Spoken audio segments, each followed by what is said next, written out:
Imagine a snake so massive it could swallow a crocodile whole.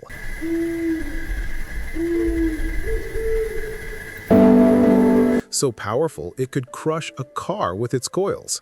A predator so terrifying that it makes today's anacondas look like garden worms.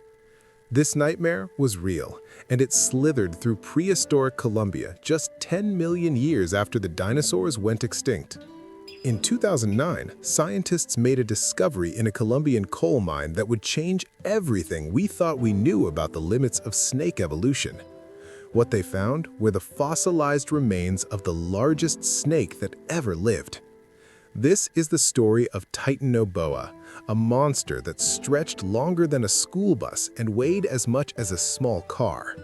The year was 2009, and paleontologist Jonathan Block was examining fossils from Cerrejón, a massive open-pit coal mine in northern Colombia. For years, workers had been pulling up strange fossils alongside the coal, assuming they belonged to ancient crocodiles. Nobody expected what was actually down there. Block and his team began piecing together vertebrae that seemed impossibly large. At first, they thought they might belong to some kind of prehistoric crocodilian, but as they examined the fossils more closely, the truth became undeniable. These were snake vertebrae, but unlike anything in the scientific record. The team recovered 28 individual Titanoboa fossils representing several different animals.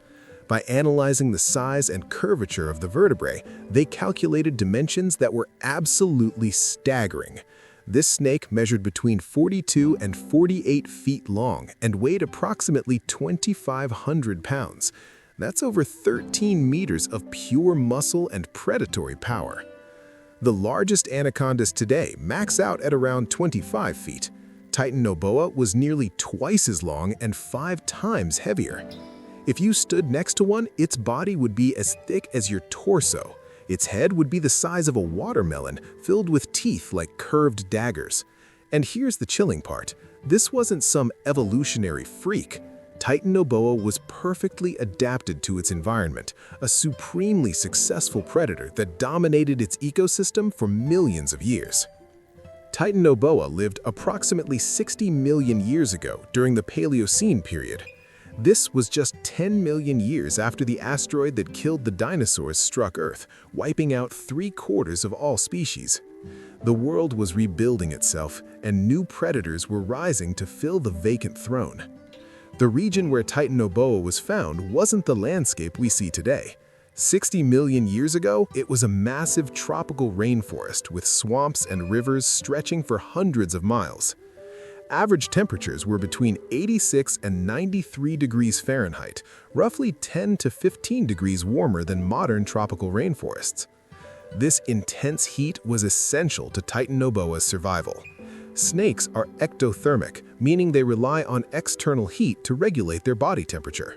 The warmer the environment, the more active and larger a snake can become. Titanoboa's enormous size actually tells us something crucial about ancient Earth's climate. By working backward from the dimensions of the snake, scientists calculated that temperatures must have been around 90 degrees Fahrenheit, giving researchers one of the most accurate measurements of Paleocene climate they'd ever obtained. In this sweltering paradise, Titanoboa shared its world with giant turtles, massive crocodilians, and early mammals, but nothing challenged Titanoboa. It sat comfortably at the top of the food chain, the undisputed apex predator of its time. So how did Titanoboa hunt? What could possibly satisfy the appetite of a snake that weighed over a ton? Titanoboa was a constrictor, like modern boas and anacondas. It didn't have venom. It didn't need it. Modern anacondas can exert around 90 pounds per square inch when constricting prey. Scientists estimate that Titanoboa could generate 400 pounds per square inch or more. That's enough force to crush bone, collapse lungs, and stop a heart in seconds. The fossil evidence shows us what Titanoboa ate. Among the Cerrejón fossils, paleontologists found remains of massive ancient crocodilians and enormous lungfish. Some of the crocodilians measured over 20 feet long, but Titanoboa had no problem taking them down. Picture the hunt. Titanoboa lies motionless in murky water, its massive body perfectly camouflaged. Its head rests just below the surface. It can hold this position for hours, barely breathing, waiting. Then a giant crocodilian swims past. In an explosion of movement, Titanoboa strikes. Its jaws clamp onto the crocodile with dozens of curved, backward-pointing teeth. Before the prey can react, Titanoboa's body begins to coil. Loop after loop of muscle wraps around the struggling reptile. The crocodilian thrashes violently, its powerful jaws snapping, but it's futile. With each breath the crocodilian exhales, Titanoboa tightens its grip. The prey can't draw in another breath. Its ribs crack under the pressure. Within 3 minutes, it's over. The crocodilian goes limp and Titanoboa begins swallowing it whole, gradually working the massive meal into its expandable stomach. A meal like that could sustain it for weeks or even months. Here's the question that haunted scientists. Why did snakes never get this big again? What allowed Titanoboa to reach such monstrous proportions? The answer is temperature and climate. During the Paleocene, Earth was a hothouse. Higher concentrations of carbon dioxide trapped more heat, creating sweltering tropical conditions across much of the planet.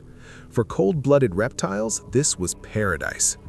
Warmer temperatures mean faster metabolism, which means more efficient digestion, faster growth, and the ability to sustain a larger body. In the Paleocene heat, snakes could afford to be gigantic. But as Earth's climate began to cool around 50 million years ago, the conditions that favored giant reptiles disappeared. Temperatures dropped by several degrees, and maintaining a body the size of Titanoboa became energetically impossible. Snakes got smaller because the world got cooler. Titanoboa's fossils also forced scientists to revise climate models. Before this discovery, they'd underestimated how warm the Paleocene actually was. The snake couldn't have existed at the temperatures their models suggested. Titanoboa became more than just a fascinating monster. It became a window into Earth's climatic past. Could Titanoboa exist in the modern world? Could a snake that size evolve again, or could one still be lurking in some remote jungle? The answer is no. Earth's current climate simply isn't warm enough. Even in the hottest tropical rainforests today, average temperatures are 10 degrees cooler than the Paleocene. That might not sound like much, but for a giant, cold-blooded predator, it's the difference between thriving and starving. Modern ecosystems are fundamentally different. Titanoboa evolved in a world rebuilding from mass extinction, with ecological niches wide open.